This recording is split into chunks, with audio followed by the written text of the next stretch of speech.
Money often makes everything messier, including and perhaps especially murder. CNBC's new primetime original series, Deadly Rich, takes viewers inside the lives of those who were driven to commit deadly acts, all in the name of financial gain. Welcome to Wealthworth. If you are new here, please subscribe and hit the notification bell for more interesting videos. These people come from all walks of life, but they are united in their relentless quest to get rich quick no matter the cost. The first episode of Deadly Rich dives into the murders of Miami Fontainebleau Hotel heir Ben Novak Jr. and his mother Bernice Novak. When Novak Jr. is found murdered in a New York hotel room, the secrets of his unconventional life come spilling out. His wife Narcy Novak soon becomes a key figure in both of these gruesome killings. The Novaks aren't unique victims. Money is often a prime motive in murder cases. We rounded up 4 other examples of people whose obsession with cash may have led them to do the unthinkable. Ultima Curry Walker. Just 4 months after marrying her firefighter husband William Walker,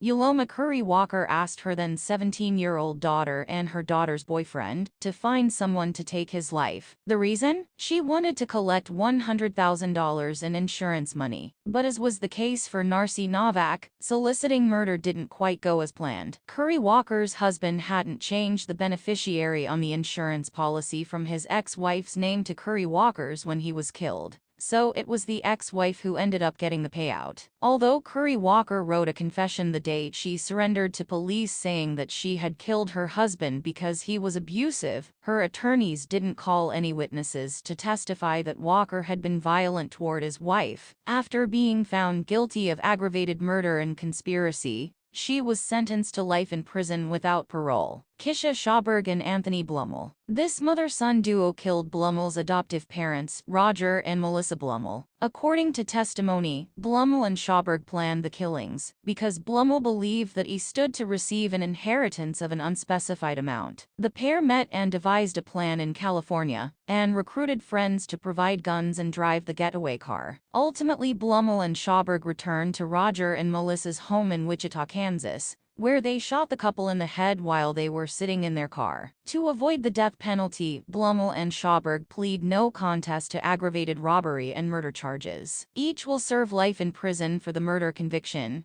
plus 122 months on 2 aggravated robbery convictions. Alan Ruby. Like prime suspect Narcy in the Novak case, Alan Ruby tried to play it cool when detectives zeroed in on him following the murders of his mother, father, and sister. But it didn't take long for the then 19-year-old to confess to the 3 killings. His parents had recently cut him off financially due to this over-the-top spending habits, and he was no longer able to fund his lavish lifestyle. When they denied his request for a $3,000 loan to pay off a loan shark, the money-hungry teen took their lives and his sister's life, believing he'd then be in a position to inherit their estate. Ruby was convicted of 3 counts of first-degree murder and is currently serving life in prison, without the possibility of parole in Oklahoma. His story was recently featured on CNBC's Estate. Ruby was convicted of 3 counts of first-degree murder and is currently serving life in prison, without the possibility of parole in Oklahoma. His story was recently featured on CNBC's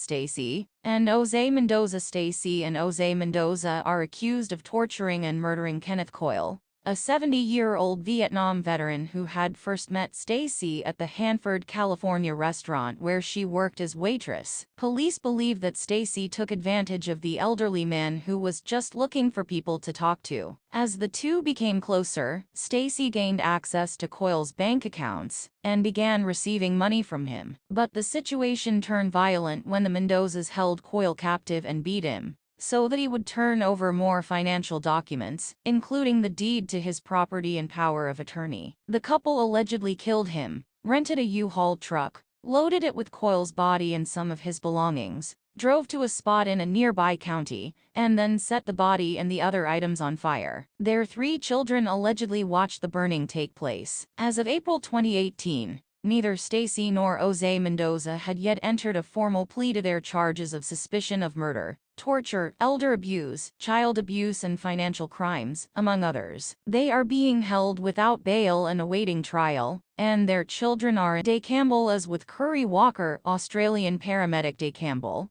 had only been married for half a year when his spouse, Janet Campbell, fell to her death at Royal National Park in March 2005. At first blush, theirs is a romantic story. The pair met at the hospital where Janet was an orderly. She was also wealthy, having inherited a sizable sum when her first husband died in 1997. But whereas Janet was enamored with Day, writing him into her will, putting both their names on a $660,000 property deed, shortly after their wedding, Day was less enthralled. Behind her back, Des, a former police detective, called his new wife pig ugly. In their 6-month-long marriage, Day had at least 3 extramarital affairs. While camping, Day pushed Janet from a 50-meter cliff, crushing her against the rocks. He later claimed she disappeared after leaving their tent to relieve herself. A few days after the murder, Campbell discussed Janet's will and his new assets with his lawyer. He then used some of his windfall to book a vacation with another partner. Less than 3 weeks after the murder, he proposed to the woman. According to Adams, the materially motivated category of killers includes a subset he calls the serial exploiter of women. Having interviewed several such killers, Adams says these perpetrators are often leading secret lives. They often have fabrications in their work records. They often have mistresses. And, he says, they often will kill their spouse less than 3 years after tying the knot. Murder-suicide spousal killers, by contrast, will commit the deed after an average of 15 years of matrimony. Campbell's callousness, combined with the testimony of a physics professor